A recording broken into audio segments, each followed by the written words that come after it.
बहुत समय पहले की बात है। खुशहालपुर नाम का एक राज्य था। जैसा ही राज्य था वैसे ही वहाँ के लोग। वहाँ कोई अपराध नहीं, कोई चोरी डकैती नहीं, सब तरफ अमन चैन था। राज्य की सीमाओं से बाहर जो दूसरे राज्य थे उनसे भी मित्रता थी। किसी से कोई शत्रुता नहीं, न राज्य के अंदर और न राज्य के बाहर। लेकिन वहाँ का राजा अक्सर उदास रहता था, क्योंकि उसके जीवन में अमन चैन इतनी ज्यादा मात्रा में था कि उसके पास करने के लिए कोई काम नहीं था। दरबार में खाली बैठकर समय काटना उसके लिए बहुत मुश्किल था। उसके दरबारी अक्सर उसे किस्से कहानियां सुनाया करते, जिन्हें सुनकर वह अपना समय काटता था। फिर ये हुआ कि धीरे धीरे उसे कहानी सुनने का चस्का लग गया।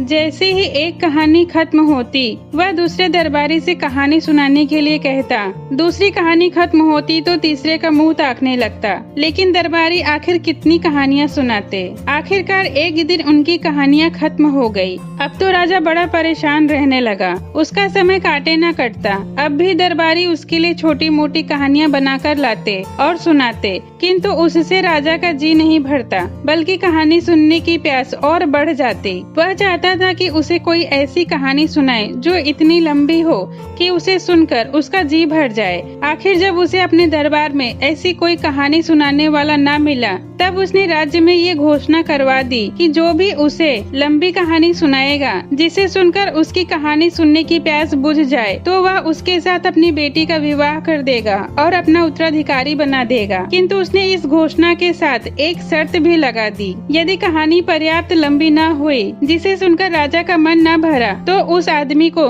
जिंदगी भर के लिए जेल में डाल दिया जाएगा। राजा की बेटी बहुत सुंदर थी। कहानी सुनाने के पुरस्कार के रूप में उससे विवाह की बात सुनकर कई लोगों के मन में लालच पैदा हुआ, किंतु असफल होने पर जेल जाने की शर्त सुनकर मन महसूस कर रह गए। दरअसल राजा कहानी सुनने का इतना बड़ा शौकीन था, ये बात राज्य भर में सभी लोग जानते थे। उसका जी भरना कोई आसान काम न था। बड़ी हिम्मत करके एक आदमी सामने आया। उसने राजा को कहानी सुनाना शुरू किया। उसकी कहानी 3 महीने तक चली। राजा बड़े चाव से सुनता रहा, लेकिन आखिरकार एक दिन उसकी काल्पनिक शक्ति ने जवाब दे दिया और वह कहानी आगे बढ़ाने में असमर्थ हो गया। शर्त के मुताबिक राजा ने उसे जेल में डलवा दिया। राजा फिर उदास रहने लगा। कहानी सुने बिना उसका मन न लगता, किंतु जेल जाने के डर के कारण कोई अब उसे कहानी सुनाने को आगे न आता। उसी राज्य में एक बुद्धिमान और साहसी युवक था। वह मन ही मन राजा की बेटी को पसंद करता था और उससे विवाह करना चाहता था। उसके कानों तक जब यह घोषणा पहुंची, तो वह अपनी हिम्मत जमाने दरबार में पहुंच गया। उसने राजा से कहा,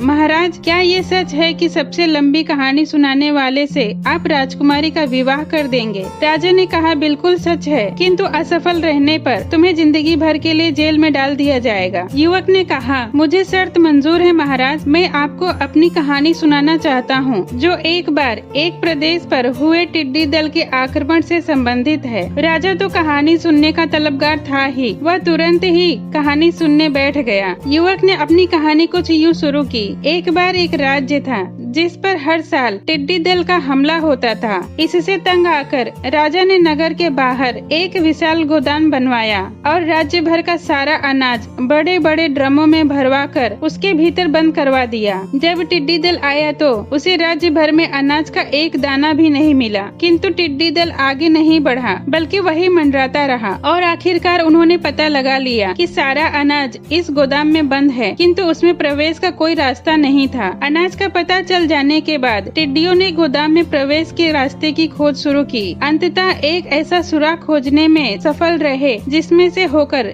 एक बार में केवल एक ही टिड्डी भीतर जा सकती थी और अनाज का दाना लेकर वापस आ सकती थी। फिर क्या था, उस सुराख से होकर पहली टिड्डी भीतर गई और अनाज का दाना लेकर बाहर निकल आई। फिर दूसरी टिड्डी भीतर गई और अनाज का दाना लेकर बाहर निकल आई और फिर तीसरी टिड्डी भीतर गई और अनाज का दाना लेकर बाहर आ गई। फिर और एक टिड्डी भीतर गई और अनाज का दाना लेकर बाहर आ गई। फिर और एक टिड्डी भीतर गई और अनाज का दाना लेकर बाहर आ गई। इस तरह एक दिन बीता, 2 दिन बीते, धीरे धीरे हफ्ता बीत गया। युवक कहानी के नाम पर बस एक ही लाइन कहता जा रहा था। फिर एक टिड्डी भीतर गई और अनाज का दाना लेकर बाहर निकल आई। इसी तरह महीने बीत गए, 6 महीने बीत गए, साल बीत गया, 2 साल बीत गए, पर युवक वही लाइन दोहराता रहा। राजा बार बार एक ही लाइन सुनकर पूरी तरह ऊब गया और एक दिन बोला, नौजवान, आखिरकार कब तक इस तरह टिड्डियां गोदाम के भीतर से अनाज का दाना लेकर निकलती रहेंगी? युवक बोला, जब तक सारा अनाज खत्म नहीं हो जाता महाराज, क्योंकि टिड्डी दल जहाँ भी हमला करते हैं